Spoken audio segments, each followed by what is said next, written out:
En tant que consommatrice, j'avoue que de tomber tous les jours sur des nouvelles informations à la télévision et sur Internet qui confirment que les produits que nous consommons et qui nous entourent, de notre alimentation, nos vêtements, nos produits de beauté, de nettoyage, nos meubles, etc., sont toxiques et souvent fabriqués de façon non éthique. Du coup, je me pose plein de questions.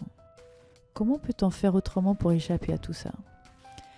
Je découvre que la bonne nouvelle, c'est qu'aujourd'hui, des solutions existent justement. Et qu'il y a de plus en plus de gens, designers, ingénieurs, producteurs, etc. dans le monde entier, qui se mobilisent, qui ont des nouvelles idées et qui nous proposent des alternatives et des solutions. Je suis tombée sur une vidéo qui m'a choquée. Elle m'a fait comprendre que nos t-shirts à 8 € sont un vrai problème. Pour comprendre la problématique de cette mode dite fast fashion, je veux comprendre les enjeux.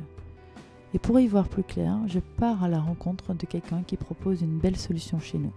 Nous, en tant qu'entrepreneurs, on n'a pas envie de participer au modèle dont on voit déjà les conséquences malheureuses. Donc on fait autrement. Je m'appelle Thomas Huriez, je suis le gérant de 1083. C'est une marque de jeans et de entièrement made in France.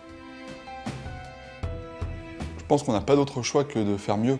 On vit les dégâts que peuvent provoquer notre société.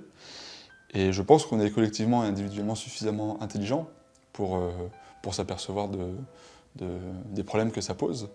Et là, on est dans un point de bascule, on va vers les solutions. Ok, mais alors du coup, comment ça se passe en règle générale et comment tu fais pour fabriquer autrement ? Un jean, ça pousse pas sur un arbre. Il y a plein d'étapes et donc plein d'hommes et de femmes derrière qui œuvrent à faire ce travail-là. C'est beaucoup moins cher de fabriquer en polluant. Il y a 4 choses qui polluent dans la fabrication d'un jean. Il y a le délavage, qui est l'étape de finition du jean, où là on utilise généralement du sablage ou de la chimie, beaucoup d'eau. Donc ça, ce problème-là, on l'a résolu en investissant dans une machine laser. Ensuite, il y a les transports, puisque souvent le lieu de consommation, le lieu de confection et le lieu de tissage sont différents, donc ça fait beaucoup de kilomètres. Les usines modernes, elles sont au Bangladesh, en Chine, au Pakistan, elles ne sont plus en Europe, plus en France. Et donc nous, on a relocalisé l'ensemble des étapes de fabrication du jean en France. Filature, teinture, tissage, confection, délavage, tout est fait en France. Ensuite, il y a la teinture. Le 4e point le plus polluant, c'est la partie culture du coton, qui est extrêmement OGM, qui consomme énormément de pesticides. Du coup, ces produits polluent beaucoup plus que les nôtres. Mais alors, comment as-tu fait pour pouvoir lancer et concrétiser tes idées ? Quand j'ai fait le financement participatif, j'espérais réunir 100 précommandes de 100 jeans à peu près 100 €, ce qui fait 10 000 €. Ça me permettait d'acheter mes matières premières. Au bout d'une semaine, on a dépassé les 100 précommandes, justement pour le bouche à oreille qu'on fait les premiers clients.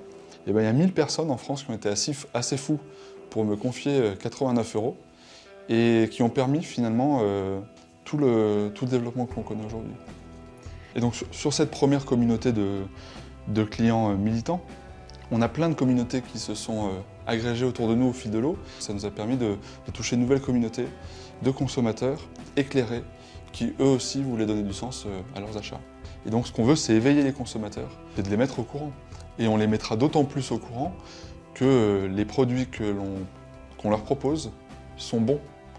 Ce marché du vêtement bio, équitable et made in France, il grandit.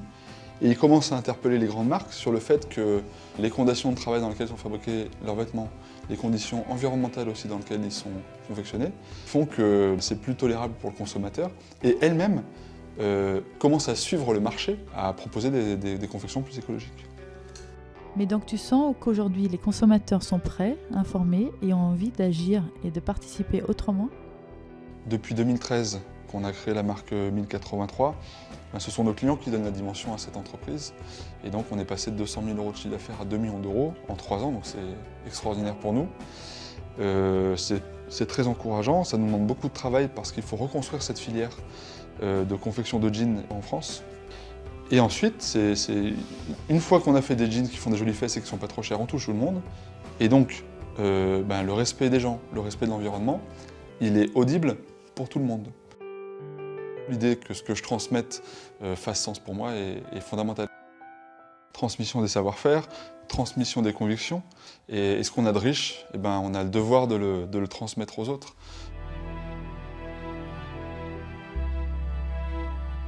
Je ne sais pas quel sera le nouveau monde de demain, mais je fais tout ce qu'il m'est possible de faire 24 heures sur 24 pour mettre mon énergie au profit du nouveau monde auquel je crois. Je veux faire ma part et encourager tous ceux qui peuvent la faire aussi à rejoindre l'équipe et à imposer ce nouveau monde à cette vieille société de consommation qui montre aujourd'hui ses limites.